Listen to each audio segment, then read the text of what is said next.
If Nigeria had a national anthem without words, it would sound like a generator. The low, constant hum of a generator, the I pass my neighbor, the Sumek fireman, a background noise, not of progress, but of survival. Nigeria is a nation of more than 230 million people, and yet we have become the generator capital of the world. In most countries, a generator is used for emergencies. In Nigeria, it is the primary source of life. Every year, Nigerians spend over $14 billion on small generators and fuel. That is more than the national budget for health and education combined. Think about that. We are literally burning our future just to keep the fans spinning. But the research reveals something shocking. Nigeria's darkness is not because the country cannot produce electricity. It is because the system is designed to lose it. Let's look at the numbers. Nigeria has the installed capacity to generate about 13,000 megawatts. But on a good day, only about 4,000 actually reach homes. So the obvious question is, where does the rest go? It disappears in the grid. Imagine the national power system as a leaky bucket. Electricity leaves the gas plants in the Niger Delta.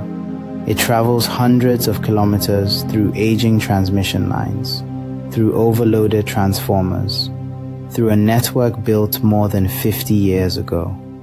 By the time that electricity reaches a light bulb in Kano, nearly 60% has already disappeared. Engineers call this technical and commercial loss, but the result is simple. Nigeria is generating electricity for the birds and the bushes, while millions of people sit in darkness. Now here is the part that will make your blood boil. Nigeria has the largest gas reserves in Africa. So much gas that every day huge quantities are simply burned into the air. This process is called gas flaring. Researchers estimate that the gas Nigeria flares every day could generate nearly 10 gigawatts of electricity, enough power for half of sub-Saharan Africa. So why isn't it being used? Because the pipelines are missing, because the power plants are stranded, because the national grid simply cannot carry the load. Nigeria is a country starving in the middle of a feast. I believe in what is known as the generator mafia, a group of businessmen who secretly sabotage the grid. But the truth may be less dramatic and more dangerous. It is something economists call a policy trap. For decades, Nigeria subsidized petrol. That made generators relatively affordable. Households bought them, businesses depended on them, and slowly, generators became a private safety net.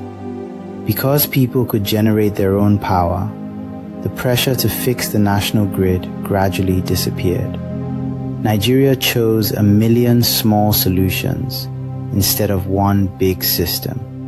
Today, with fuel prices rising, that safety net has become a noose. But other countries have faced this problem before. Take Vietnam. Instead of waiting for one giant grid to reach every community, they built mini-grids, local power systems, small, flexible, independent. Decentralization creates resilience. Centralization creates fragility. And Nigeria's electricity system is one of the most centralized in the world. The research is clear. Nigeria needs to fragment the grid. Large markets like Ariaria or Alaba could become power islands. Factories could buy electricity directly from producers. Households with solar panels could sell excess electricity to their neighbors. turning consumers into prosumers. Today, Nigeria runs on a generator economy. Every liter of petrol burned is a darkness tax. But Nigeria's problem is not a lack of resources. It is a failure of system design. The knowledge exists. The technology exists. The research is already written. Nigeria does not need to protect a 1960s electricity grid. It needs to build a 2026 energy system. So here's a question for you. How much did you spend on fuel just to keep the lights on this month? And imagine something different. If Nigeria had 24-hour electricity, what business would you start tomorrow? Nigeria deserves a power system that works, not one that forces millions to shout, "Up NEPA," every time the lights come back. And this is where we start bridging the gap. Subscribe, like, and share so you don't miss our next exploration.